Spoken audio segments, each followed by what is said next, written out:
ठीक है अभी, ठीक है, तो इसको आप पढ़ लीजिएगा, इसको लेते जाओ। और एक पेज अभी और आपको मिल रहा है, इसमें मैंने कुछ 10 से 11 क्वेश्चंस लिख दिए हैं कि 40 वर्ड्स के क्वेश्चंस जो आपको पढ़ाया उसमें से किस रूप में आ सकता है। तो ये सिंबॉलिक होता है, सेम क्वेश्चन बोलिएगा बाद में एग्जाम के बाद कि सर का एक भी क्वेश्चन नहीं भिड़ा, किसी का नहीं भिड़ेगा एक भी क्वेश्चन, सीधा सीधा थोड़ी जो भिड़ेगा। हाँ, समावेशी विकास आपको इसमें लिखा हुआ है, वहां से क्वेश्चन आएगा। सतत विकास का आ सकता है, 11वीं 12वीं पंचवर्षीय योजना को जोड़ के आ सकता है, लेकिन वर्ड टू वर्ड आएगा ऐसा जरूरी नहीं है। ठीक है, कॉन्सेप्ट है तो आएगा क्वेश्चन। चलिए, तो दो बात होगी। तीसरी, ज्योग्राफी शुरू करना है हम लोगों को आज, तो आज से एक नए दौर की तरफ हम लोग चल रहे हैं, साथ साथ इकोनॉमी ज्योग्राफी चलता रहेगा। इकोनॉमी ज्योग्राफी के साथ एक बहुत अच्छी बात यह है कि दोनों में बहुत सारी चीजें आपस में जुड़ती हैं कई जगहों पे जाके। खास करके ज्योग्राफी का जो एनवायरमेंटल सेक्शन है वहां की बहुत सारी चीज इकोनॉमी से जुड़ती है, सीधा सीधा ज्योग्राफी में भी जुड़ता है और एनवायरमेंट में भी जुड़ता है। तो अभी थोड़ा सा हम लोग पहले एक लेआउट बनाते हैं कि ज्योग्राफी में हमको पढ़ना क्या है, क्योंकि ज्योग्राफी का सिलेबस भी बड़ा है।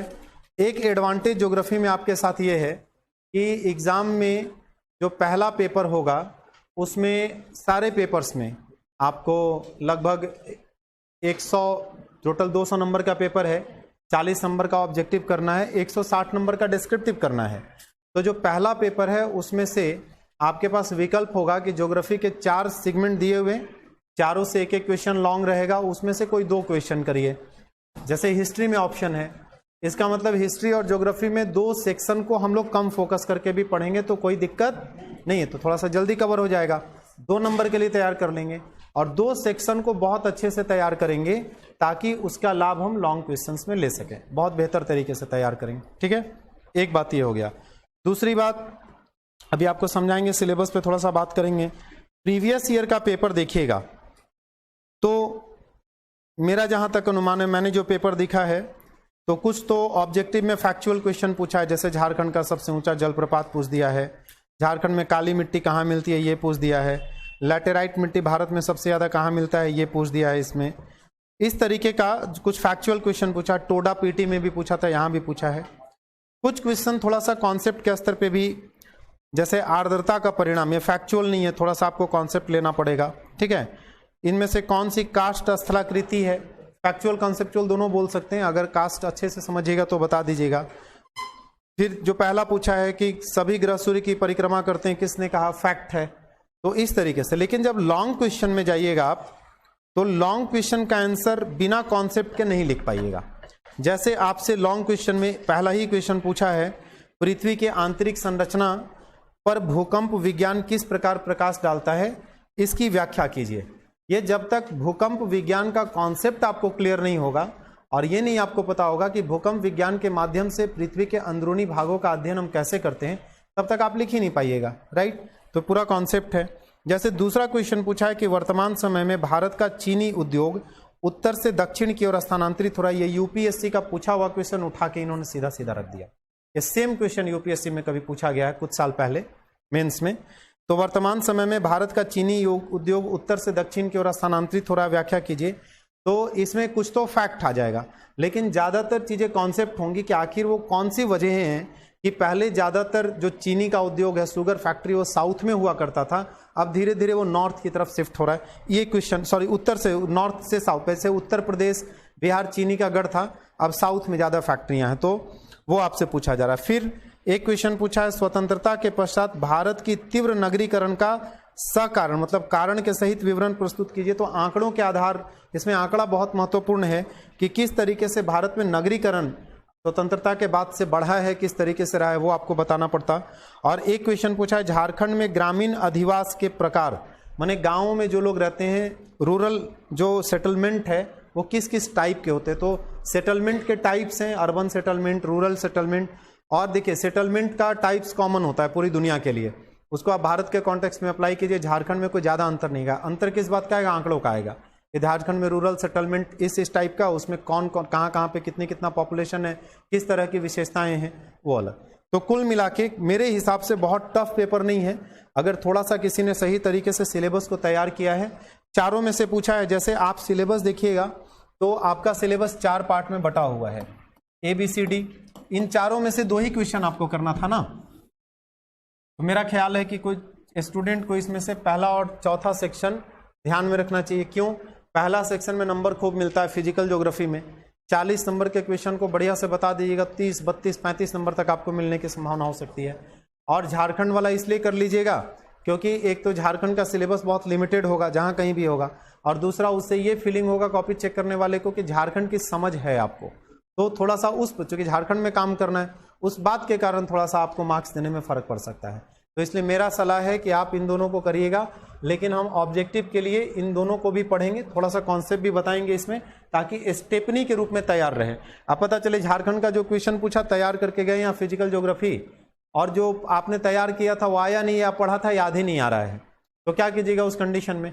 तो उस कंडीशन में फिर इधर वाला अगर कुछ समझ में आ जाएगा तो इधर से भी लिखने का संभावना रहेगा। तो स्टेपनी रहता ना गाड़ी में, भाई पंक्चर हो गया, पूरा हवा भरवा के नया टायर लगाए हैं, लेकिन यहाँ से जा रहे हैं, कोई गारंटी थोड़ी है कि नया टायर है तो पंक्चर नहीं होगा, हो सकता है कहीं भी, तो स्टेपनी रखना पड़ता है, वैसे आपको भी रखना पड़ेगा। ठीक है, तो चलिए हम लोग शुरू करते हैं।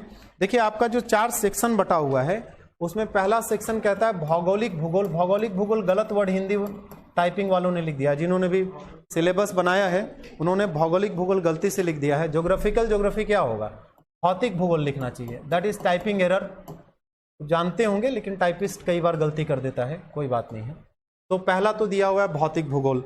भौतिक भूगोल बहुत इंपॉर्टेंट सेगमेंट है, भौतिक भूगोल को समझे बिना ज्योग्राफी आप समझ ही नहीं पाइएगा। ठीक है, दूसरा जो सेक्शन दिया हुआ है इसमें वह है भारत का भौतिक और मानव भूगोल। तो देखिए यहाँ एक नया शब्द आ गया। पहला तो भारत के कॉन्टेक्स्ट में पढ़ना है, क्या क्या दिया हुआ है? भौतिक भूगोल और मानव भूगोल। तो यहाँ पे आप ध्यान रखिएगा, पढ़ते समय आपकी प्लानिंग होनी चाहिए। जो भौतिक भूगोल यहाँ पढ़िएगा, भौतिक भूगोल का यहाँ पे लिखा हुआ है सामान्य सिद्धांत। जैसे एग्जाम्पल के तौर पे आपने इन्फ्लेशन पढ़ा, इन्फ्लेशन का जो बेसिक कॉन्सेप्ट है वो दुनिया के लिए अलग और भारत के लिए और झारखंड के लिए अलग होगा, एक ही होगा ना, उसका आंकड़ा बदल जाएगा। भौतिक भूगोल जो आप यहां पढ़ेंगे वही भारत में भी काम आएगा, बस उसको भारतीय कॉन्टेक्स्ट में बताना पड़ेगा। बेसिक बातें वही होंगी इंडिया के कॉन्टेक्स्ट में। जैसे आपका यहां पे दिया हुआ है कोपेन का जलवायु वर्गीकरण, भारत में भी दिया हुआ है कोपेन, तो कोपेन वहां पढ़िएगा यहाँ पढ़िएगा, अलग नहीं है। कोपेन ने अपनी बात को भारत की परिस्थितियों के हिसाब से अलग तरीके से बताया, कॉन्सेप्ट वही है, डेटा बदल गया। जैसे दुनिया में कोपेन ने अगर मान लीजिए अलग अलग क्लाइमेटिक कंडीशन बताया है, तो हो सकता है उसमें से कोई क्लाइमेटिक कंडीशन भारत में ना मिलता हो। जैसे एग्जाम्पल के तौर पे हम आपको अभी पढ़ा नहीं रहे हैं, थोड़ा सा केवल आइडिया दे रहे हैं। जैसे मान लीजिए अंटार्कटिका या आर्कटिक या ध्रुवीय क्षेत्रों की जो जलवायु भारत में नहीं मिलेगी, सामान्य सी बात है, वैसा जलवायु नहीं मिलेगा। हिमालय के बहुत ऊंचे क्षेत्रों में जाएगा तब थोड़ा बहुत मिलेगा। तो कोपेन ने जो वहां चर्चा की है भारत के संदर्भ में ही रेलिवेंस हो सकता है, लेकिन बहुत सारा क्लाइमेटिक कंडीशन जो दूसरी जगह पाया जाता है वही परिस्थितियां भारत में मिल सकती हैं, और भारत में कुछ नया चीज भी मिल सकता है। बेसिक कॉन्सेप्ट वही रहेगा, बस उसको थोड़ा सा भारत की परिस्थिति के हिसाब से बदल देना है। तो यहां जो पढ़ेंगे उससे इसको लिंक कर सकते हैं। यहां से मानव भूगोल एक नया टर्म आपको मिल गया, अभी हम समझेंगे मानव भूगोल क्या है। फिर तीसरा जो सेक्शन है वो है रिसोर्सेस का, जो पार्ट सी है वो कहता है भारत के प्राकृतिक संसाधन, उसका विकास और उपयोग। तो भारत के संदर्भ में ही है, भारत का प्राकृतिक संसाधन, नेचुरल रिसोर्सेस के बारे में बात करनी है, इसका किस तरीके से डेवलपमेंट हो रहा है और किस तरीके से इसका उपयोग हम करते हैं। ये बेसिकली जो सेगमेंट है इसको हम आर्थिक भूगोल के नाम से जानते हैं। क्या कहते हैं? आर्थिक भूगोल कहते हैं, जहां हम इकोनॉमी के साथ साथ ज्योग्राफी को पढ़ते हैं। संसाधन किस सब्जेक्ट का विषय है? इकोनॉमी में भी पढ़ते हैं ना संसाधन, बात बीच में किया ना हमने, प्राकृतिक संसाधन, मानव संसाधन, प्राकृतिक संसाधन इकोनॉमी में भी। तो कॉमन टॉपिक है जो इकोनॉमी ज्योग्राफी दोनों में पढ़ते हैं। तो इकोनॉमिकल एस्पेक्ट के साथ ज्योग्राफी को पढ़ना इकोनॉमिक ज्योग्राफी कहलाता है। तो यहाँ पे हम इसको सीधा सीधा आर्थिक भूगोल की श्रेणी में रखेंगे। इसके बाद जो डी सेक्शन है वो झारखंड के संदर्भ में है, लिखा हुआ है झारखंड का भूगोल और उसके संसाधनों का प्रयोग। तो यहाँ पे नहीं दिया है कि झारखंड का कौन सा भूगोल पढ़ना है, आर्थिक पढ़ना है या भौतिक पढ़ना है या मानव पढ़ना है। तो क्या दिया हुआ है? झारखंड का भूगोल और संसाधनों का उपयोग। ठीक है, तो ध्यान रखिएगा झारखंड का जो संसाधनों का उपयोग दिया हुआ है ये तो सीधा सीधा क्या हो गया, झारखंड का आर्थिक भूगोल हो गया। और बाकी जो दिया है इसमें थोड़ा सा भौतिक भूगोल भी जानना है, सिलेबस को डिटेल कीजिएगा तो पता चल जाएगा, और मानव भूगोल को भी जानना है। यहाँ से आपको क्या पता चला कि भूगोल को अगर सामान्य तरीके से क्लासिफाई किया जाए तो 3 पार्ट बन सकता है। कौन कौन? भौतिक भूगोल, मानव भूगोल और आर्थिक भूगोल। यही वर्ड न चर्चा में आ रहा है। तो भूगोल के 3 पार्ट होते हैं। पढ़ाई के दृष्टिकोण से ऐसे तो और भी पार्ट आप कर सकते हैं, लेकिन सामान्य तौर पर भूगोल को 3 पार्ट में बांटा जाता है, भौतिक भूगोल, आर्थिक भूगोल और मानव भूगोल। तो हमें यह समझना पड़ेगा ना कि भौतिक भूगोल है क्या वास्तव में, भौतिक भूगोल में पढ़ा क्या जाता है, ये मानव भूगोल में क्या पढ़ा जाता है और आर्थिक भूगोल में क्या पढ़ा जाता है, ये तो जानना पड़ेगा। तो थोड़ा सा एक लेआउट बनाते हैं, स्ट्रक्चर बनाते हैं। हो सकता है आप में से कुछ लोगों ने पीटी में भी मैंने क्लासिफिकेशन किया, कुछ लोग जानते होंगे, तो अभी रिलेट करा देंगे, और जो लोग नहीं जानते वो जान लीजिए, क्योंकि जब तक आपको ये नहीं पता कि किसी पर्टिकुलर सब्जेक्ट में हम पढ़ते क्या हैं, तब तक आप कैसे पढ़िएगा। जैसे मान लीजिए किसी को हिस्ट्री पढ़ना है और उसको पता नहीं कि हिस्ट्री में किन चीज़ों को पढ़ना है, तो क्या करेगा, झारखंड का सिलेबस नहीं पता या हिस्ट्री का आइडिया नहीं है, वर्ल्ड हिस्ट्री भी पढ़ने लगेगा, कुछ भी उठा के पढ़ने लगेगा। तो एक बार हमारे दिमाग में ब्लूप्रिंट होना चाहिए। तो एक ब्लूप्रिंट बनाते हैं हम लोग कि हमको पढ़ना क्या है, कैसे चीज़ों को क्लासिफाई करते हैं हम। देखिए, तो क्योंकि आज भूगोल की पहली क्लास है, इसलिए अभी तक आपको हम इकोनॉमी की रंग में रंगने की कोशिश कर रहे हैं। तो हम उम्मीद कर रहे हैं कि इकोनॉमी से थोड़ा परिचय तो आपका हो ही गया है। अब इकोनॉमिक टर्म्स में बहुत ज़्यादा पहले जैसी दिक्कत तो नहीं आती होगी, या समझने के स्तर पे बहुत ज़्यादा परेशानी नहीं होगी, चीज़ों को आप लिंक करना सीख रहे होंगे। उसी तरीके से अब आपको थोड़ा सा ज्योग्राफिकल टेम्परामेंट पे जाना पड़ेगा, ज्योग्राफी से अपने आप को जोड़ना पड़ेगा। ठीक है, तो देखिए, जब हम भूगोल की बात करते हैं और अगर भूगोल का सामान्य अर्थ निकालने की कोशिश करते हैं, तो इसमें 2 वर्ड लिखा हुआ है, भू और गोल। लेकिन इसको हिंदी के माध्यम से कीजिएगा तो भू का मतलब होता है पृथ्वी, तो आप बोल दीजिएगा पृथ्वी गोल है, यही भूगोल है, तो नहीं चलेगा ऐसे।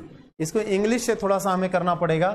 ज्योग्राफी बोलते हैं इंग्लिश में, इसको ज्योग्राफी बोलते हैं ना, कि कुछ और बोलते हैं, हमको पता कम है, तो आप लोगों से बीच बीच में पूछना पड़ेगा। जियो और ग्राफी 2 वर्ड है यहाँ पे। जियो का मतलब होता है भू माने पृथ्वी, और ग्राफी का मतलब होता है वर्णन करना, विवरण देना, एक्सप्लेन करना। तो पृथ्वी का वर्णन करना ज्योग्राफी कहलाता है। इसका सीधा सीधा मतलब ये हुआ कि ज्योग्राफी में क्या करेंगे, पृथ्वी का वर्णन करेंगे, पृथ्वी के बारे में हम पढ़ेंगे। अब प्रश्न उठता है कि पृथ्वी के बारे में हम पढ़ेंगे क्या। तो पृथ्वी के बारे में जब हम पढ़ेंगे तो क्या क्या पढ़ेंगे वो देखिए। एक तो पृथ्वी के बारे में सतह के रूप में पढ़ सकते हैं, पृथ्वी की अपनी एक सतह है तो उसको हम देख सकते हैं। दूसरा, पृथ्वी के चारों ओर हवा का एक विशाल भंडार है कि नहीं है, चारों ओर बहुत सारा हवा का पैकेट है जो पृथ्वी के गुरुत्वाकर्षण बल के कारण पृथ्वी की तरफ खींचा हुआ रहता है। अगर ये गुरुत्वाकर्षण शक्ति नहीं होती तो वो अंतरिक्ष में चला जाता, लेकिन गुरुत्वाकर्षण बल हवा के इस पैकेट को अपनी ओर खींच के रखता है, तो हम उसको वायु का व्यापक भंडार बोल देते हैं, या वायु का आवरण भी बोल सकते हैं, राइट। तो ये पृथ्वी के अंतर्गत दो, एक सतह, एक तो सतह है, सरफेस है, और दूसरा चारों ओर हवा का भंडार, मूल रूप से इसको शामिल करते हैं। सतह 2 प्रकार का है हमारा, एक स्थल के रूप में है कि नहीं, स्थलीय सतह लैंड सरफेस के रूप में है, और दूसरा किस रूप में है, जलीय सतह के रूप में है, वाटर सरफेस के रूप में है। तो इस रूप में देखिएगा तो पृथ्वी का 3 पार्ट हो गया, 1, 2 और 3 पार्ट हो गया। लेकिन ज्योग्राफी के सतही भाग को तब तक नहीं समझ सकते जब तक पृथ्वी के अंदरूनी भाग को न समझे, क्योंकि जब पृथ्वी का विकास हुआ, पृथ्वी का जब जन्म हुआ, पृथ्वी ग्रह का जब जन्म हुआ, तो आपने अगर कहीं बचपन से आज तक पढ़ा होगा तो आप सुनते होंगे पृथ्वी आग का गोला था, धीरे धीरे ठंडा हुआ। तो सतह पे अभी जैसे पर्वत मिलता है, कहीं गड्ढा मिलता है, कहीं समतल मिलता है, ऐसा नहीं होगा। हर जगह लगभग एक जैसी कुछ संरचनाएं होंगी, है ना, थोड़ा बहुत उसमें उच्चावच होगा, लेकिन बाद में कहीं पर्वत बन गया, कहीं कुछ बन गया, कहीं कुछ बन गया। इन सब चीज़ों के बनने के लिए पृथ्वी के आंतरिक संरचना में होने वाली घटनाएं बहुत महत्वपूर्ण है। पृथ्वी के अंदरूनी भाग में कुछ एक्टिविटीज़, कुछ हलचल होता रहता है, जिसके कारण पृथ्वी पे डिफरेंट टाइप के लैंडफॉर्म्स बनते हैं। आपके सिलेबस में साफ साफ लिखा हुआ है, ठीक है, हम आपको जोड़ देंगे। तो हमें क्या करना पड़ेगा कि पृथ्वी के बाहरी हिस्से को समझना है तो पृथ्वी की आंतरिक संरचना को भी समझना पड़ेगा। वैसे तो पृथ्वी की आंतरिक संरचना का अध्ययन एक स्पेशल विषय में होता है जिसका नाम है भूगर्भ शास्त्र, जियोलॉजी, लेकिन हम ज्योग्राफी पढ़ने के लिए जियोलॉजी से थोड़ा सा उधार लेंगे। हम बोलेंगे कि हे जियोलॉजी भैया थोड़ा उधार दे दो ताकि हम ज्योग्राफी को समझ सके। थोड़ा बहुत हम उधार लेंगे, हमें जियोलॉजी नहीं पढ़ना है, रेफरेंस लेना है जियोलॉजी का, ताकि पृथ्वी के आंतरिक संरचना के माध्यम से उसके, तभी ना पिछले साल पूछा भूकंप विज्ञान आंतरिक संरचना को किस प्रकार व्यक्त करता है, किस प्रकार बताता है, आंतरिक संरचना के बारे में व्याख्या कीजिए। तो हमें थोड़ा सा आंतरिक संरचना को जानना पड़ेगा, कोई दिक्कत नहीं इसमें। तो 3 बेसिक पार्ट अभी ज्योग्राफी का हमने किया। जो पृथ्वी का स्थलीय सतह है इसको हम स्थल मंडल के नाम से जानते हैं। किस नाम से जानते हैं? स्थल मंडल। जो पृथ्वी का जलीय सतह है इसको हम जल मंडल के नाम से जानते हैं, और जो पृथ्वी के चारों ओर वायु का भंडार है इसको हम वायुमंडल के नाम से जानते हैं, राइट। और जो पृथ्वी की आंतरिक संरचना है उसको आंतरिक संरचना के नाम से जानते हैं। तो ये ज्योग्राफी का एक सामान्य, एक माने क्या कहेंगे उसको, एलाबोरेशन हो गया, एक्सपेंशन हो गया कि ज्योग्राफी में हमें पृथ्वी के स्थल मंडल के बारे में, जल मंडल के बारे में और आंतरिक संरचनाओं के बारे में पढ़ना है, कोई दिक्कत नहीं। और वातावरण के बारे में, चारों ओर की चीजों के बारे में कोई दिक्कत नहीं है। अब अगर हम थोड़ा सा और बातचीत करें तो भूगोल को एक और तरीके से समझा जा सकता है। कैसे समझा जा सकता है भूगोल को एक और तरीके से? हम कह सकते हैं कि भूगोल के अंतर्गत हम उन सारी चीजों के बारे में पढ़ते हैं जिन सारी चीजों का संबंध मानव और पर्यावरण के बीच अंतर संबंधों से है। मतलब ये हुआ, पहले समझ लीजिए मेरी बात, तो आपका काम आसान हो जाएगा। लिखिएगा तो सुन नहीं पाइएगा ध्यान से, राइट। हम इस पृथ्वी पे रहते हैं तो हम अपनी गतिविधियों से, अपने एक्टिविटीज से पर्यावरण पे बहुत तरह के प्रभाव छोड़ते हैं। सकारात्मक भी छोड़ सकते हैं और नकारात्मक प्रभाव भी छोड़ सकते हैं। और पर्यावरण में होने वाली घटनाओं से हम खुद भी प्रभावित होते हैं कि नहीं होते हैं? तो मनुष्य और पर्यावरण के बीच में एक संबंध है, इंटर रिलेशन है, या दोनों एक दूसरे से इंटरैक्ट करते रहते हैं। इसी बात को ज्योग्राफी के माध्यम से हमको पढ़ना पड़ता है। पृथ्वी पे मनुष्य के अलावा और कोई ऐसा जीव जंतु नहीं है जो पर्यावरण में अवांछनीय बदलाव करने की क्षमता रखता हो। कोई है तो बताइए। कोई गाय, बैल, हाथी, इतना बड़ा से बड़ा जानवर हो, वो पृथ्वी पे हमारे पर्यावरण को अवांछनीय तरीके से, माने अनवांटेड तरीके से नहीं बदल सकता। अगर कोई बदल सकता है तो केवल और केवल हम हैं। इसीलिए हम हैं तो स्वयं पर्यावरण के हिस्से, लेकिन ज्योग्राफी पढ़ते समय अपने आप को थोड़ी देर के लिए पर्यावरण से अलग कर लेंगे। तो हम 2 चीजें यहाँ पे देखेंगे, क्या? एक मानव और दूसरा पर्यावरण। अब पर्यावरण में बहुत सारी चीजें आ जाएंगी। पर्यावरण में जो जैविक घटक हैं वो भी आ जाएंगे, जो अजैविक घटक है वो भी आ जाएंगे। पर्यावरण में सारे जीव जंतु, पेड़ पौधे, कीड़े मकोड़े सब उसके पार्ट हैं जो जैविक चीजें हैं।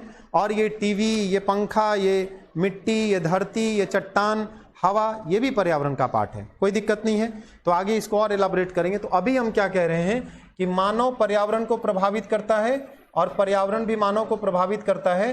तो ये जो एक दूसरे को प्रभावित कर रहे हैं, एक दूसरे पर प्रभाव डाल रहे हैं, हमें इसी का अध्ययन करना है। इसको हम इन दोनों के बीच का अंतर संबंध बोल सकते हैं, इंटर रिलेशन, इंटरैक्शन बोल सकते हैं। तो हमें ज्योग्राफी के अंतर्गत इन चीजों को पढ़ना है।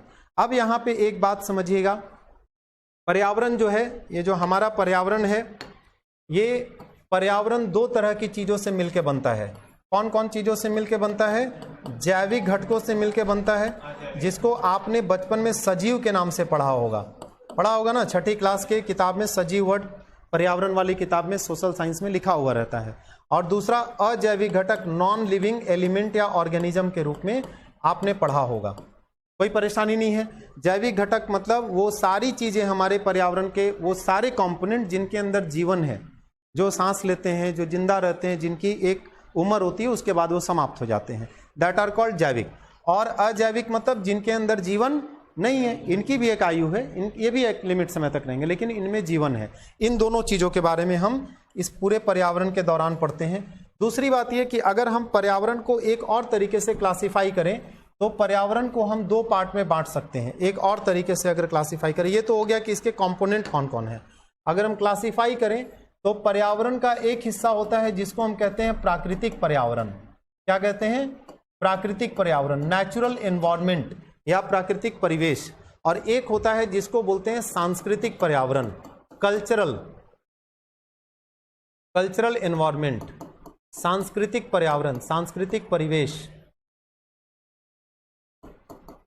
दोनों के बारे में थोड़ा थोड़ा समझ लीजिए। आपको अपना सिलेबस अपने आप समझ, इधर मिटा सकते हैं। लिखना है कुछ इसमें से? अगर कुछ लिखना है तो जल्दी से लिख लीजिए। और नहीं तो आगे का पेज ले लें क्या? चलिए बाद में लिख लीजिएगा। तो अभी मैं क्या कर रहा हूं, पर्यावरण को हम दो पार्ट में एक तरीके से बांट रहे हैं। किस रूप में बांट रहे हैं? प्राकृतिक पर्यावरण के रूप में। और इसको थोड़ा सा ध्यान से समझिएगा। कुछ लोग जानते होंगे, पहले मैंने बताया है। जो नहीं जानते हैं, पहली बार पढ़ रहे हैं, वो थोड़ा सा ध्यान से इसको समझने की कोशिश कीजिएगा। क्या है प्राकृतिक पर्यावरण और क्या है सांस्कृतिक पर्यावरण? देखिए, अगर हम मनुष्य को पर्यावरण से अलग कर दें तो पर्यावरण में बहुत सारी चीजें ऐसी हैं जो मनुष्य ने बनाया है, और पर्यावरण में बहुत सारी चीजें ऐसी हैं जिसको पर्यावरण ने बनाया है, नेचर ने बनाया है। यदि हम पर्यावरण, हम इसके हिस्से नहीं होते तब भी कुछ चीजें एग्जिस्ट कर रही होती, और यदि हम इसके हिस्से नहीं होते तो कुछ चीजें एग्जिस्ट नहीं कर रही होती। जैसे एग्जाम्पल के तौर पे टीवी, अगर मनुष्य नहीं होता तो टीवी नहीं होता। पर्यावरण के पास इतनी क्षमता नहीं थी कि वो टीवी बना दे। लेकिन पेड़ पौधे, मनुष्य होता या नहीं होता, पेड़ पौधे होते, पहाड़ होता, नदियां होती, तालाब होते, झरने होते। तो कुछ चीजें मनुष्य के पृथ्वी पे आने के पहले से विद्यमान है और कुछ चीजें मनुष्य के आने के बाद से विद्यमान हुई। यानी पर्यावरण में जिन जिन चीजों का निर्माण प्रकृति ने स्वयं किया उन सभी को प्राकृतिक पर्यावरण का पार्ट मानेंगे। और जिन जिन चीजों को मनुष्य ने बनाया, बेसिकली मनुष्य ने बनाया शब्द गलत है, मनुष्य बना कुछ नहीं सकता है, मनुष्य संशोधित कर सकता है।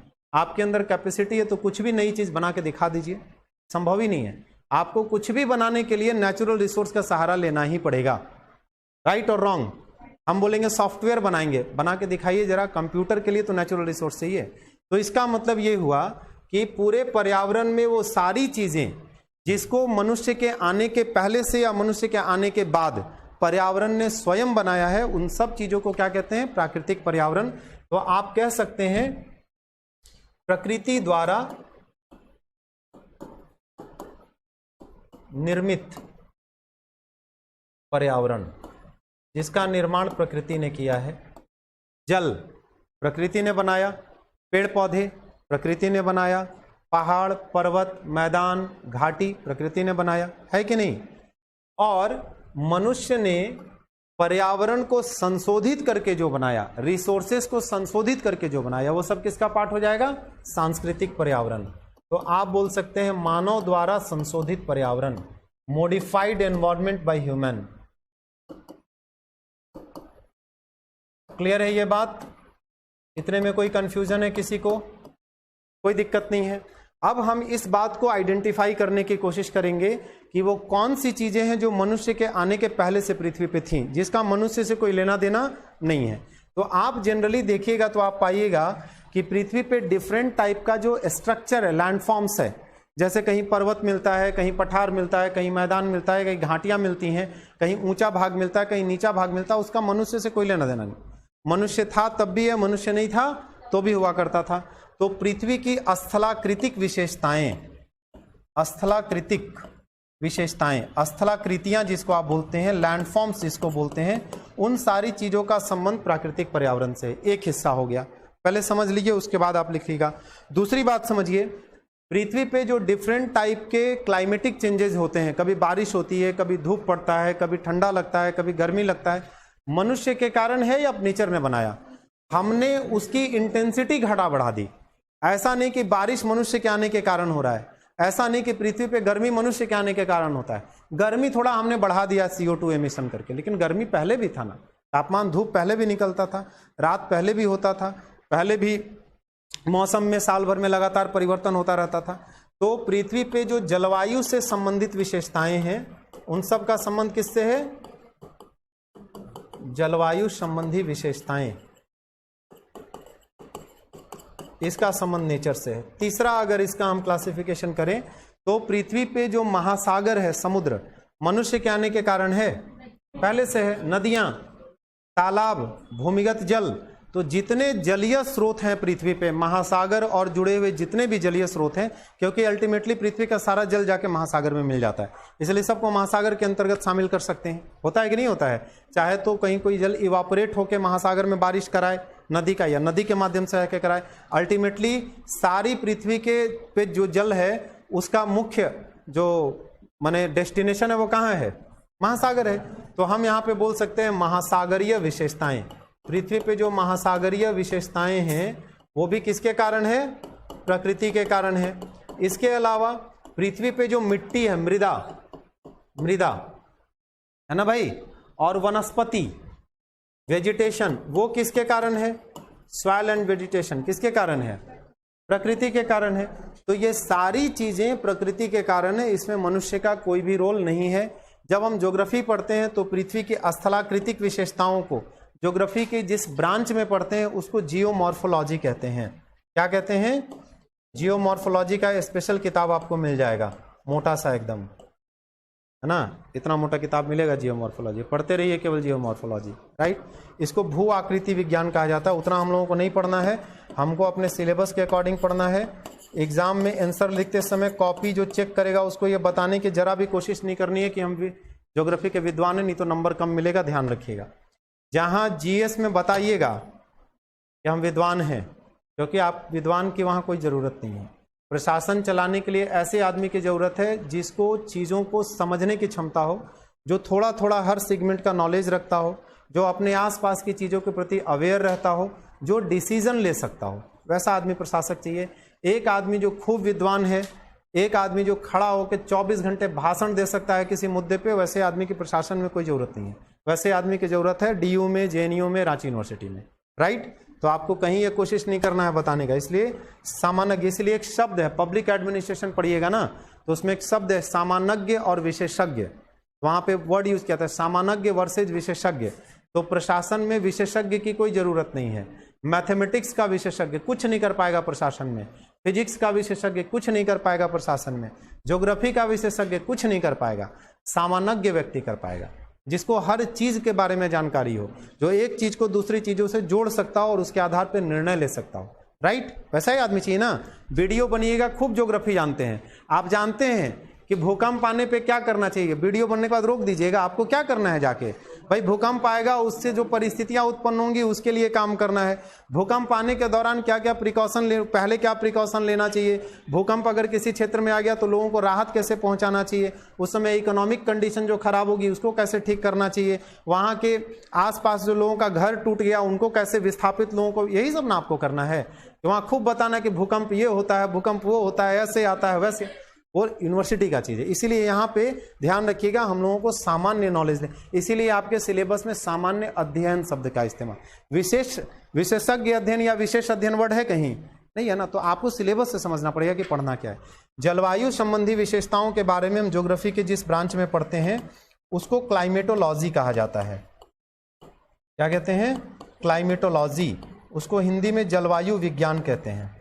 सीधा सीधा सवाल पूछेगा, जलवायु विज्ञान से क्या समझते हैं, जलवायु विज्ञान को कैसे समझते हैं, जलवायु विज्ञान के अंतर्गत फला फला फला चीजों को पढ़े, इस चीज का प्रभाव कैसे पड़ता है, ऐसे करके सवाल पूछ देगा। पूछा गया है बीपीएससी में। महासागरीय विशेषताओं को ज्योग्राफी की जिस शाखा में पढ़ते हैं उसको ओशनोग्राफी कहते हैं, उसको महासागर विज्ञान कहा जाता है। लेकिन जानना तो पड़ेगा ना, कहीं अगर चक्रवात आने वाला है तो महासागर का पैटर्न थोड़ा तो जानना पड़ेगा। और मृदा और वनस्पति के बारे में ज्योग्राफी की जिस शाखा में पढ़ते हैं उसको बायो ज्योग्राफी कहते हैं, जैव भूगोल कहा जाता है इसको। क्लियर हो गया ये? एक बात समझ गया, पहले समझ लीजिए। दूसरा, हमने कहा कि मनुष्य ने संशोधित करके जो पर्यावरण बनाया, इसका मतलब क्या हुआ कि प्रकृति जो संसाधन मनुष्य को दिया, मनुष्य ने क्या किया, उन संसाधनों का उपयोग किया कि नहीं किया, और उन संसाधनों का उपयोग करके मनुष्य ने अपनी आजीविका प्रारंभ की। पहले मनुष्य ने चूहा पकड़ा, कच्चा खाया, फिर उसको आग का पता चला, आग में पका के खाया, फिर धीरे धीरे छोटे छोटे औजार बनाए, फिर शिकार करना शुरू कर दिया, फिर धीरे धीरे खेती करना शुरू किया। रहने का जगह, खेती के साथ साथ मनुष्य का स्थायी निवास भी बन गया। तो मनुष्य ने किसी स्थान पे अपना अधिवास बनाया। अधिवास पूछा है ना, ग्रामीण अधिवास शब्द पूछा है ना, सेटलमेंट, मनुष्य का सेटलमेंट हुआ, रहना शुरू किया मनुष्य ने कहीं पे, राइट। और मनुष्य ने जब रहना शुरू किया तो धीरे धीरे, चूंकि वहां खेती कर रहा था, बाकी लोग इधर उधर घूम रहे थे, वो चूहा पकड़ रहे थे, खरगोश पकड़ रहे थे, उनको पता चले कि नहीं वहां तो कुछ लोग रह रहे हैं और खेती कर रहे हैं, वो लोग भी आना शुरू कर दिए। तो एक जगह समाज का विकास होने लगा।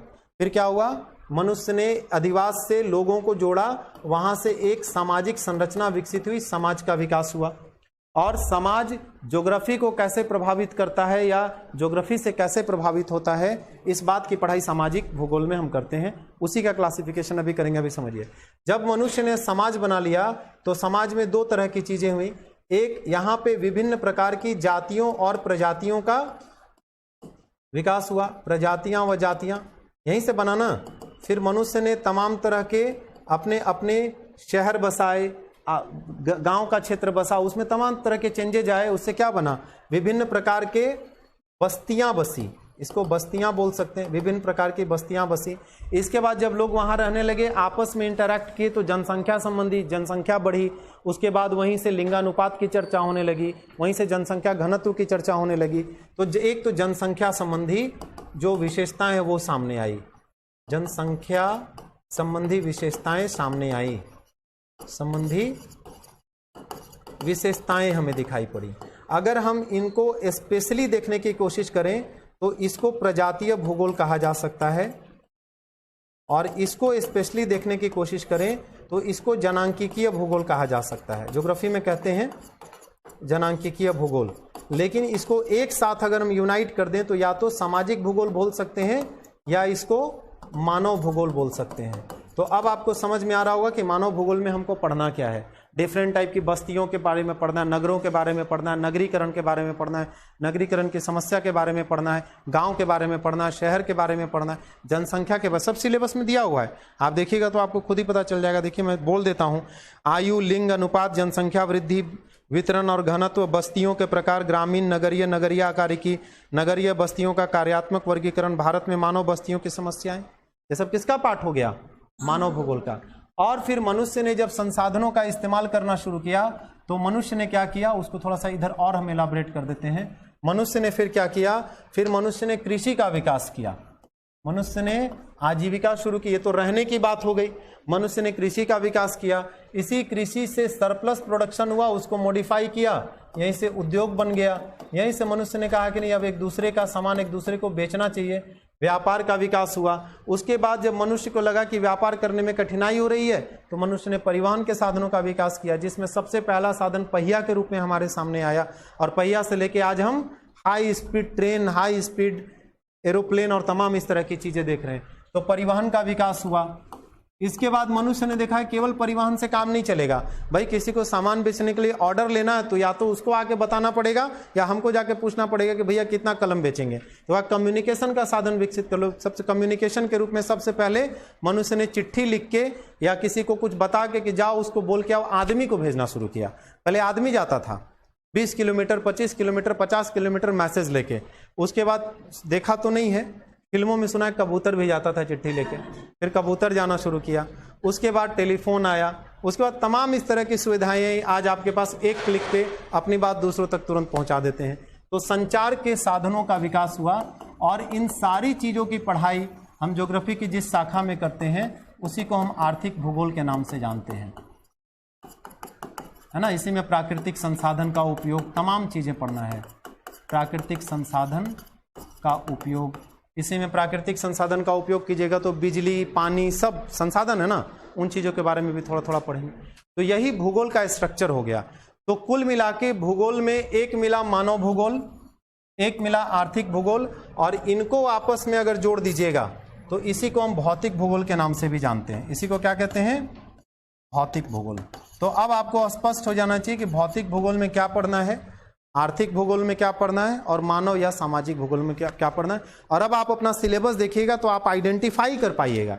जैसे अब झारखंड में क्लासिफाई नहीं किया है, अब झारखंड देखिएगा तो बता पाइएगा ना भाई कि सामाजिक भूगोल में कैसे। झारखंड में लिखा हुआ है भूगर्भिक इतिहास, भू आकृतियां, अपवाह, जलवायु, मिट्टी के प्रकार, वन, किस में पढ़ेंगे, भौतिक भूगोल में। फिर लिखा हुआ है कृषि और सिंचाई, दामोदर घाटी परियोजना, झारखंड के खनिज संसाधन, किस में पढ़ेंगे, आर्थिक भूगोल में। फिर लिखा हुआ है जनसंख्या, जनसंख्या वृद्धि, वितरण, घनत्व, जनजातीय जनसंख्या, उनका वितरण, जनजातियों की समस्याएं, विकास योजना, उनका रीति रिवाज, संस्कार, त्योहार, किस में पढ़ेंगे, मानव भूगोल के जनांकिकी में पढ़ेंगे और थोड़ा प्रजातीय भूगोल में पढ़ेंगे, संस्कार वगैरह। फिर लिखा हुआ औद्योगिक और नगर विकास, प्रमुख उद्योग लोहा इस्पात और सीमेंट, किस में पढ़ेंगे? आर्थिक भूगोल में। फिर लिखा हुआ है नगर बस्ती का प्रारूप और प्रदूषण की समस्या, किस में पढ़ेंगे? मानव भूगोल में। तो ऐसे क्लासिफाई कर लिया तो काम आसान हो जाएगा, नहीं तो पता चलेगा किताब जाके ढूंढ रहे हैं मार्केट में। झारखंड का भूगोल दीजिए, झारखंड का भूगोल लेके आए, उसमें पता ही नहीं चल रहा कौन मानव भूगोल है, कौन क्या है, कौन क्या है। स्पष्ट होना चाहिए कि हमें पढ़ना क्या है, तभी आप सही दिशा में पढ़ पाएंगे। क्लियर? आगे बढ़ सकते हैं। तो कितना टाइम हो रहा है? अभी है ना समय हम लोगों के पास? कितना? 10:50। आंसर भी लिखना है एक, तो एक थोड़ा सा 10 मिनट में बता देता हूं, उसके बाद एक आंसर लिखवा देंगे, एक आंसर राइटिंग कर लीजिएगा। 10 मिनट केवल समझ लीजिए, हम शुरुआत कर दे रहे हैं, हमें स्टार्ट कर दे रहे हैं। सबसे पहले देखिए हम जो पढ़ेंगे वो पढ़ेंगे जियोमॉर्फोलॉजी। फिजिकल ज्योग्राफी में सबसे ज्यादा मार्क्स आने की संभावना है। आप चाहे झारखंड के आंसर में फिजिकल ज्योग्राफी वाला अगर क्वेश्चन पूछ दिया उसको लिख दीजिए, झारखंड में तो क्या पूछेगा नहीं पता, लेकिन फिजिकल ज्योग्राफी में तो स्पेसिफिक एक क्वेश्चन तो मिलेगा ना। फिजिकल ज्योग्राफी बहुत नंबर देने वाला टॉपिक है, इसलिए उसको बहुत अच्छे से पढ़िएगा। तो फिजिकल ज्योग्राफी का पहला पार्ट क्या बताया आपको?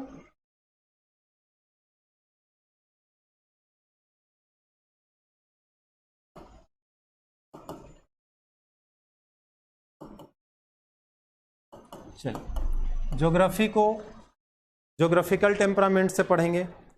यहाँ पे इकोनॉमी को जैसे समझ रहे थे वैसे नहीं समझेंगे। इकोनॉमी में बहुत सारा स्ट्रक्चर बनाते थे, ज्योग्राफी में स्ट्रक्चर भी बनाएंगे, बहुत सारा मैप भी बनाएंगे, बहुत सारा डायग्राम भी बनाएंगे।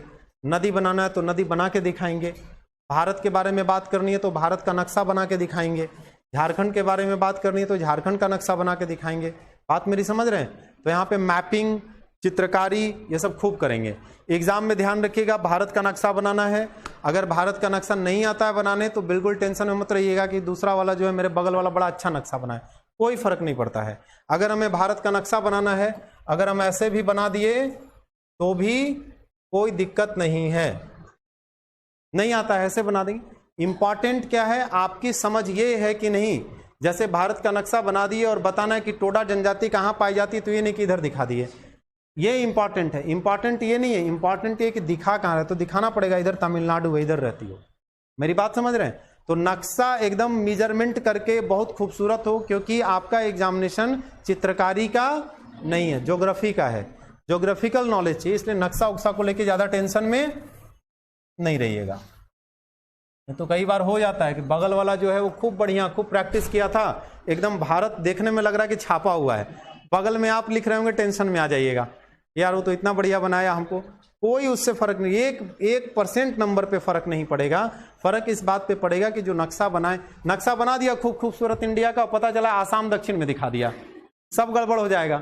तो लोकेट कराना जरूरी है। हमको नहीं आता है, हम ऐसे बना देंगे भारत इस टाइप का दिखता है, भारत नहीं आता है, ऐसे दिखा देंगे, बता देंगे इधर जम्मू कश्मीर है, इधर नॉर्थ ईस्ट है, इधर साउथ का स्टेट है, इधर पश्चिमी घाट है, यहाँ गुजरात। ये इंपॉर्टेंट है, ध्यान रखिएगा, समझ गया ना। तो नक्शा जो है वो सिंबॉलिक है एग्जामिनेशन में।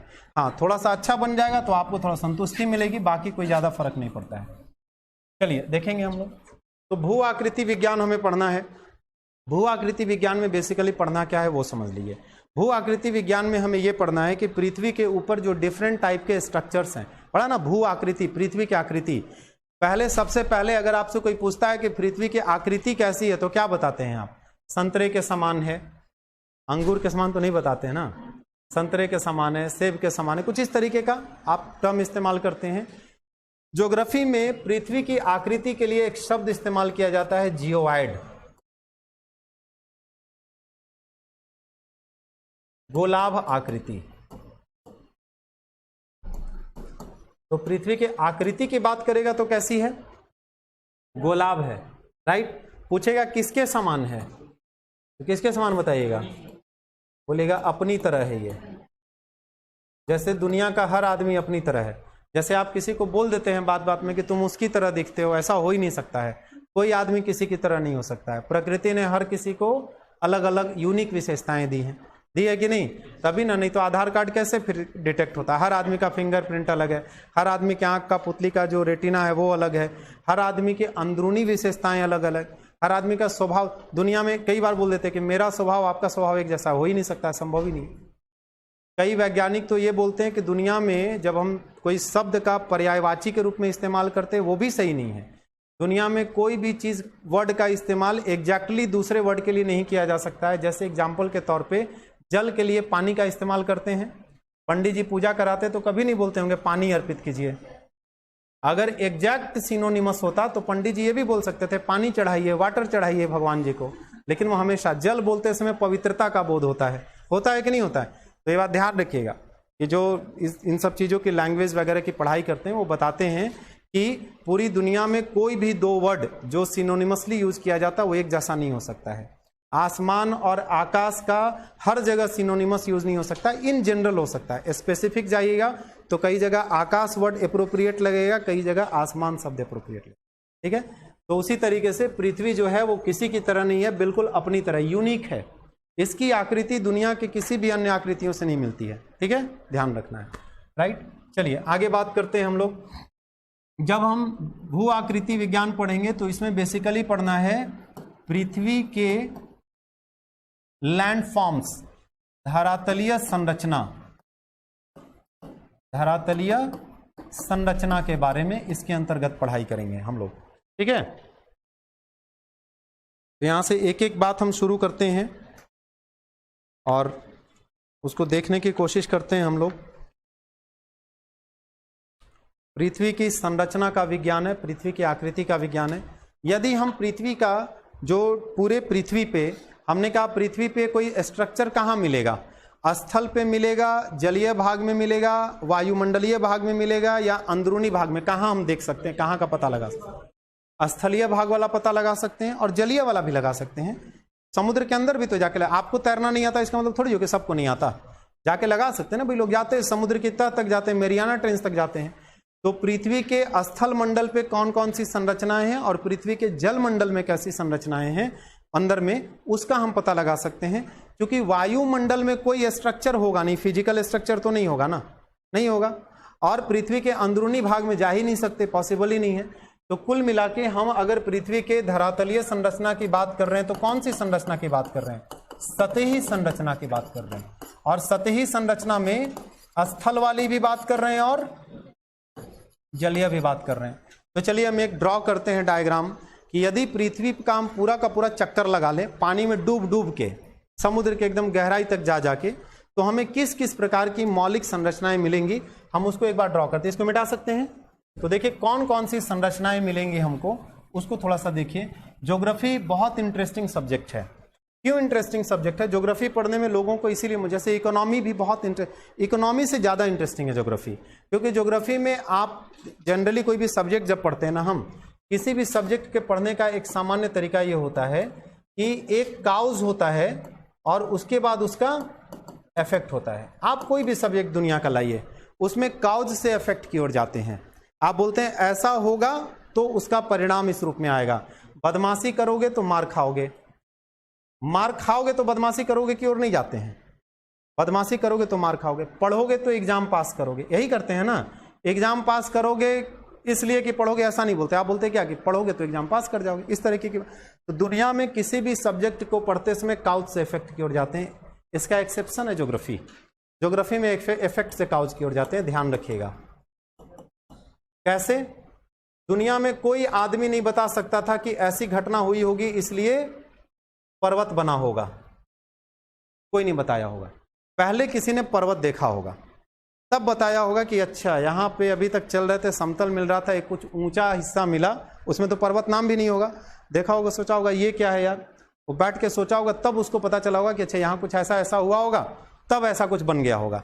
ज्योग्राफी में हमेशा पहले इफेक्ट नजर आता है, तब हम उसके कारणों की पड़ताल करते हैं। ज्योग्राफी में हमेशा है। दुनिया में कोई आदमी नहीं बता सकता था कि पठार का निर्माण हो जाएगा, ऐसा होगा, तो पठार बना तब लोगों ने बताया।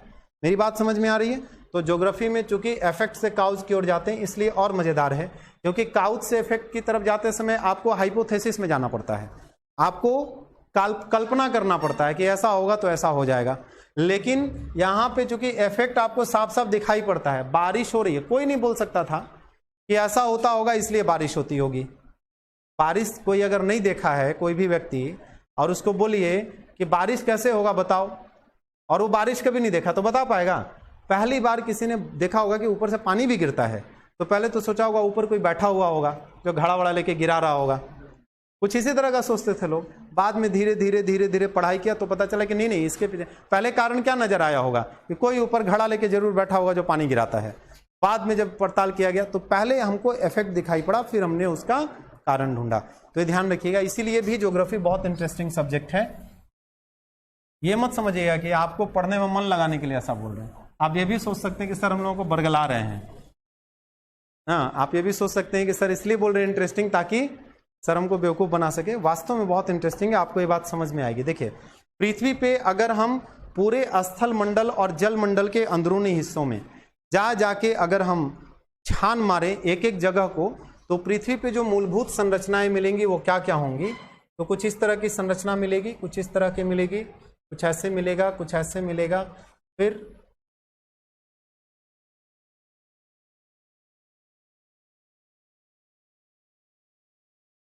ये समुद्र है, ये क्या है, इतना समुद्री भाग है, पूरा पानी। तो पृथ्वी पे ये भाग हो गया स्थलीय। स्थलीय भाग में ऐसी संरचना मिलेगी, और यहां से यहां तक का हिस्सा क्या हो गया, महासागरीय या जलीय, जो भी बोल लीजिए, जलीय भाग। यहां पे ऐसी मिलेगी। अब देखिए संरचनाएं क्या क्या है उसको समझिए थोड़ा सा। देखिए, पृथ्वी पे जो सबसे ऊंची संरचना मिलती है, ऊंची संरचना जो पृथ्वी पे सबसे अधिक होती है, जिसका ढाल तेज होता है, यहाँ पे कोई बॉल रखिएगा तो जल्दी गिर जाएगा, और जिसका ऊपरी हिस्सा शिखर नुमा होता है, शंकु नुमा होता है, उसको पर्वत कहा जाता है। पर्वत की अपनी परिभाषा है। पृथ्वी के वो भाग जो ऊंचाई में अधिक होते हैं, जिनमें ढाल अधिक होता है, ढाल तेज होता है, और जिनका ऊपरी हिस्सा शंकुनुमा होता है, कोन के फॉर्म में होता है, उसको हम पर्वत कहते हैं। कोई दिक्कत नहीं है।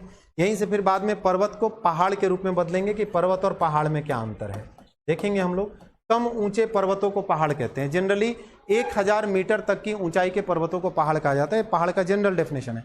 लेकिन दोनों का ये इस्तेमाल हम सिनोनिमसली कहते हैं।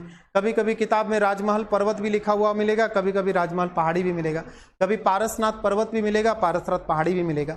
तो कम ऊंचे पर्वतों, चूंकि वो भी पर्वत हैं, बस ऊंचाई के कारण पहाड़ कह रहे हैं, तो कभी पर्वत कह देते, कभी पहाड़, तो इसमें कंफ्यूज नहीं होना है।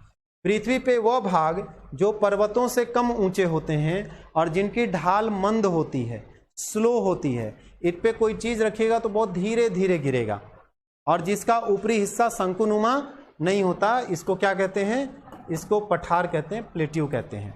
और पृथ्वी के वो हिस्से जो ऊंचे नहीं होते, जिनमें एक समतलता होती है, जो प्लेन होते हैं, उसको हम मैदान कहते हैं। इसमें उबड़ खाबड़ हो सकता है, लेकिन कोई पर्टिकुलर हिस्सा ज्यादा ऊंचा हो जाएगा ऐसा नहीं पाया जाता। क्लियर हो गया।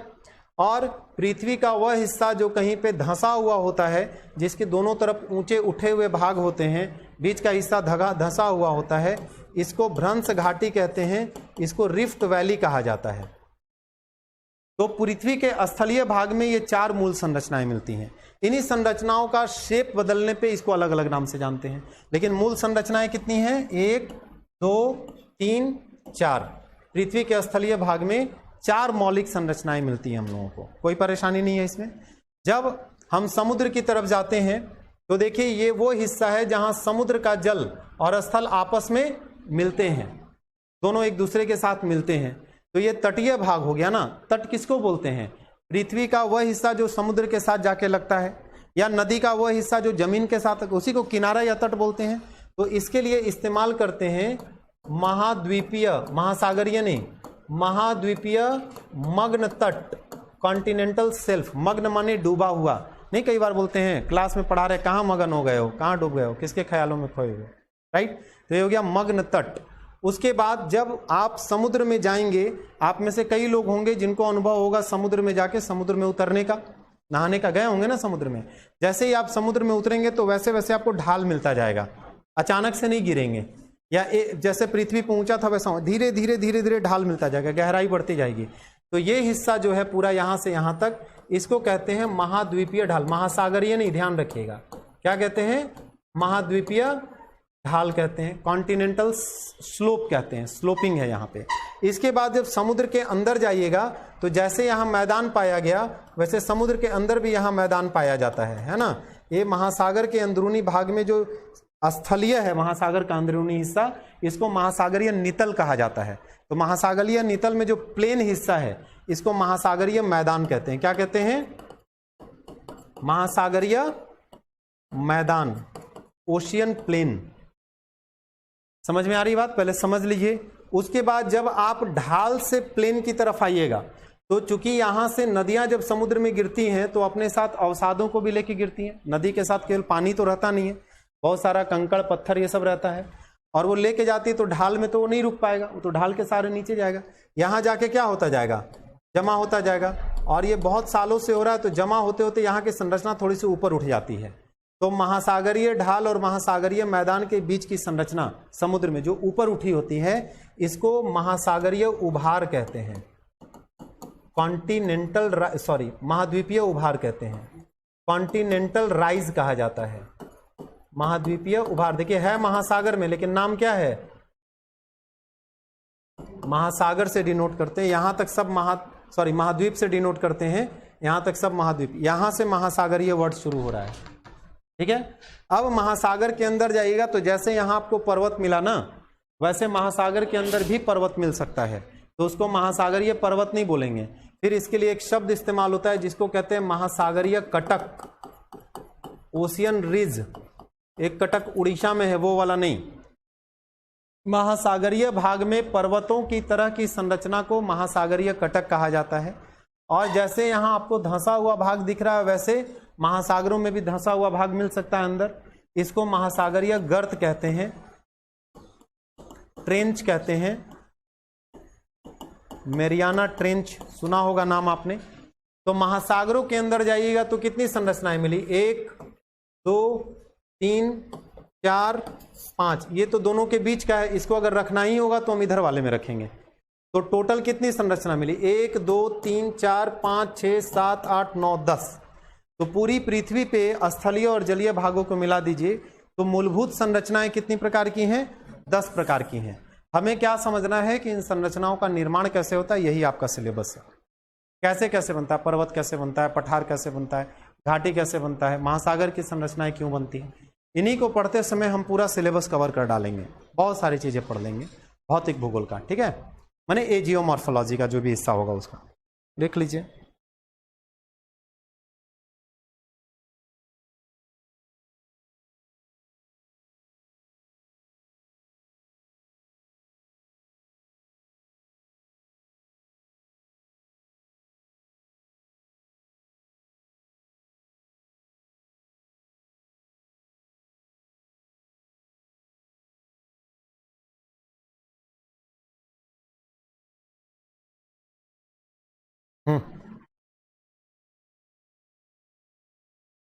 हाँ, आइलैंड तो महाद्वीपीय भाग ही है। अब पूरा का पूरा जापान आइलैंड ही है, तो उसको किस में रखेंगे? स्थलीय भाग में रखेंगे ना, वो स्थल का पार्ट हो गया ना, वो भी है तो स्थल ना, स्थलीय भाग हो गया। समुद्र के बीच में स्थलीय भाग, समुद्र के बीच में अवस्थित स्थलीय भाग को आइलैंड बोलते हैं, ठीक है। देखेंगे आइलैंड शब्द भी आएगा, आइलैंड को हिंदी में द्वीप बोलते हैं, प्रायद्वीप शब्द भी आएगा, अंतरिक्ष शब्द भी आएगा, सब शब्द आपको मिलेंगे। ज्योग्राफिकल टर्म से आप अपने आप को एसोसिएट कर लीजिएगा, ज्योग्राफी आसान हो जाएगा। अभी आपको बोल देंगे कोई किताब पढ़ने के लिए, बीएल ग्रोवर पढ़ लीजिए, खुल्लर पढ़ लीजिए। बीएल ग्रोवर तो हिस्ट्री का है, खुल्लर पढ़ लीजिए, माजिद हुसैन पढ़ लीजिए, सविंदर सिंह पढ़ लीजिए, एनसीईआरटी पढ़ लीजिए, महेश वर्माल पढ़ लीजिए। सब पढ़ के आ जाइए, क्वेश्चन का आंसर नहीं लिख पाइएगा। पहला तो ये कि टर्म्स ऐसे ऐसे हैं कि आप समझ ही नहीं पाइएगा। आपको तो पहले टर्म्स पे काम करना पड़ेगा, पढ़ते इसमें बहुत सारे टर्म्स मिलेंगे हम लोगों को, ठीक है। चलिए इसको लिख लीजिए, कोई दिक्कत नहीं है। अब देखिए यहीं से कुछ बात हम करते हैं। अगर कटक की बात करें, महासागर में जो कटक है, तो कटक 2 प्रकार का हो सकता है। कटक तो हमेशा पर्वत की तरह ही होगा, लेकिन कटक में जो उसका ऊपरी हिस्सा है वो इस टाइप का भी हो सकता है, नुकीला भी हो सकता है, और ऐसा भी हो सकता है कि ऊपर जाके चिपटा हो जाए, ऐसा भी हो सकता है। तो यदि कटक का ऊपरी हिस्सा नुकीला हो, कैसा हो? नुकीला, तो इसको सी माउंट कहा जाता है। क्या कहते हैं? सी माउंट कहा जाता है। क्लियर हो रहा है ना? यानी सी माउंट पूछ देगा 2 नंबर में तो क्या बताइएगा? महासागरीय, ऐसे महासागरीय कटक जिनका ऊपरी भाग नुकीला होता है, शिखर नुमा होता है। लेकिन ऐसे महासागरीय कटक जिनका ऊपरी भाग चिपटा होता है, इसको गुयोट कहते हैं। क्या कहते हैं? गुयोट। इसको सी माउंट कहते हैं।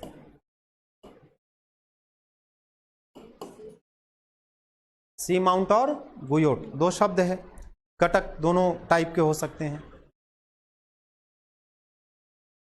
क्लियर हुआ?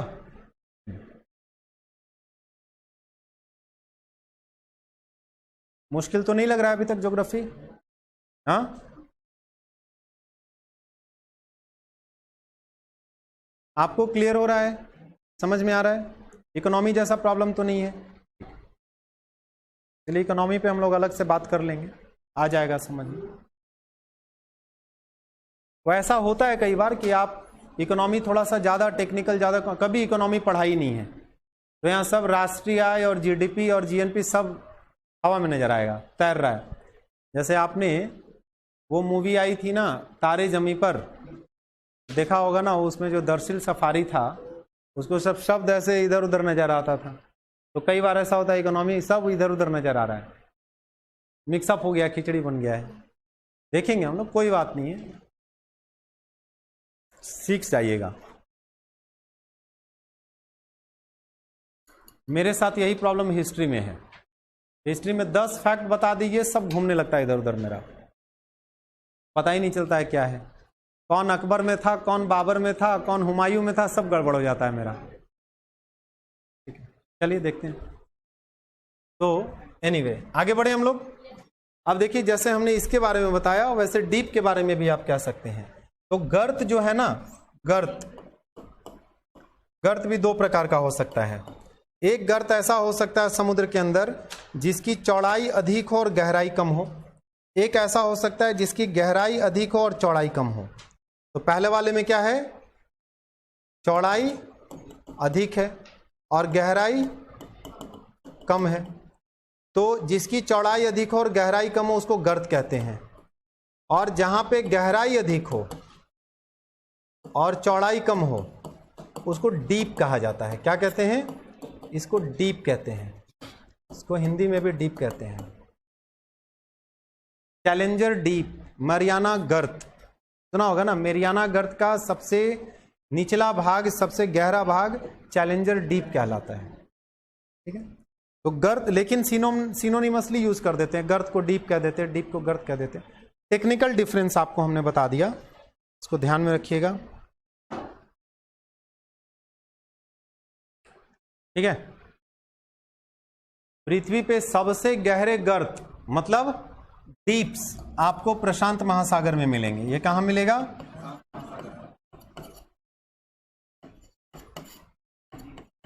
क्यों मिलेगा ये पढ़ते समय, सॉरी, बाद में आपको पता चल जाएगा कि प्रशांत में ही क्यों मिलेगा ज्यादा गहरा। इसलिए सबसे गहरा पूरे पृथ्वी पे सबसे गहरा गर्त कौन सा है? मरियाना। कहाँ है वो? कौन से महासागर में? प्रशांत में। अटलांटिक में क्यों नहीं है? वो इंडियन ओशियन में क्यों नहीं है? प्रशांत में क्यों है? तो बाद में आप पढ़िएगा तो समझ में आ जाए। भाई बहुत सारी चीजें पढ़नी है, तो शुरुआत कर रहे हैं हम लोग। आपको ये भी पता चल जाए कि हिमालय पर्वत कैसे बना है। आज तक केवल हिमालय पर्वत का नाम जानते होंगे, सुना होगा। हिमालय बनने की प्रक्रिया कैसी रही है, ये सारी बात आप जान जाइएगा। तो ये एक बेसिक बात हमने आपसे की है। अब केवल एक बात और इससे हम रिलेट कर देते हैं, उसके बाद आंसर राइटिंग कर लेंगे हम लोग। देखिए हमें करना क्या है इस जियोमॉर्फोलॉजी वाले सेक्शन में, मिटा देना। देखिए जियोमॉर्फोलॉजी में करना क्या है। जियोमॉर्फोलॉजी में हमें यह जानना है कि पृथ्वी पर जो विभिन्न स्थलाकृतियां हैं, क्योंकि पृथ्वी तो आग का गोला था, वही ठंडा हुआ, तो अब डिफरेंट टाइप की स्थलाकृतियों की उत्पत्ति क्यों हुई, इसकी उत्पत्ति का क्या ढूंढना है हम लोगों को? कारण ढूंढना है। तो जब आप इसको कारण को ढूंढने की कोशिश करेंगे तो पता चलेगा कि यह स्थलाकृतियां इसलिए बनी क्योंकि पृथ्वी जो है उसमें भू संचलन होता रहता है। क्या कारण निकलेगा? भू संचलन का मतलब है अर्थ मूवमेंट, मतलब समझ लीजिए पृथ्वी जो है आग के गोले के रूप में तो थी, लेकिन पृथ्वी अस्थाई नहीं है, अस्थाई है, या गैर परिवर्तनशील नहीं है, परिवर्तनशील है। यहाँ लगातार कुछ ना कुछ बदल रहा है कि नहीं। अभी पृथ्वी में जो है 1 घंटे के बाद मौसम बदल रहा है, नदियों का पानी बदल रहा है, महासागरीय गतिविधियां बदल रही हैं, अंदरूनी हिस्से में होने वाली गतिविधियां बदल रही हैं, हर कुछ बदल रहा है, पल पल बदल रहा है। परिवर्तन ही संसार का नियम है। परिवर्तन रुक जाएगा तो संसार कोलैप्स कर जाएगा, इसलिए परिवर्तन जरूरी है। तो इसका मतलब कि पृथ्वी में जो मूवमेंट हो रहा है, भू माने पृथ्वी, संचलन माने मूवमेंट, पृथ्वी पे जो मूवमेंट हो रहा है, मूवमेंट कैसा हो रहा है यही हमको पढ़ना है। तो अभी बेसिक बात समझिए, पृथ्वी पे जो भू संचलन हो रहा है उसी के कारण पृथ्वी पे डिफरेंट टाइप की स्थलाकृतियां बनी हैं। अगर भू संचलन का अर्थ निकालना है तो आप कह सकते हैं भू संचलन का अर्थ है पृथ्वी का अस्थायी और परिवर्तनशील स्वरूप।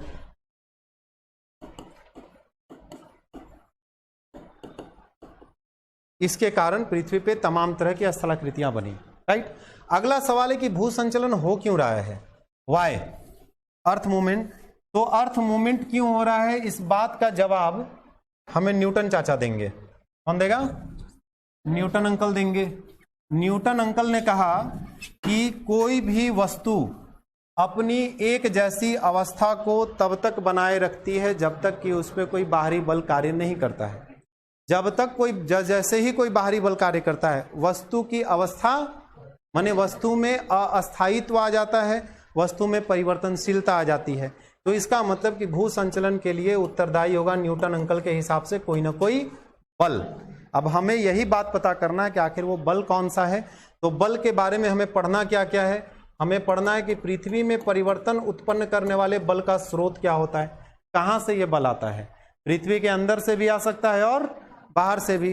पृथ्वी के अंदर से भूकंप एक प्रकार का बल है, ज्वालामुखी पृथ्वी के अंदर से उत्पन्न होने वाला बल है, लेकिन बारिश पृथ्वी के बाहर से आने वाला। तो स्रोत की चर्चा करेंगे। दूसरी चर्चा करेंगे कि आखिर जो बल उत्पन्न हुआ उसका स्रोत से बाहर और अंदर कारण क्या था, भूकंप आया ही क्यों, बारिश हुई ही क्यों, बात मेरी समझ, हवा चली क्यों, तो हम कारण ढूंढेंगे।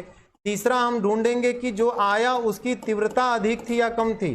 ज्यादा तीव्रता वाला होगा तो प्रभाव अलग होगा, कम तीव्रता, भूकंप अगर ज्यादा इंटेंसिटी से आएगा सब तोड़ फोड़ के रख देगा, सब मर जाइएगा।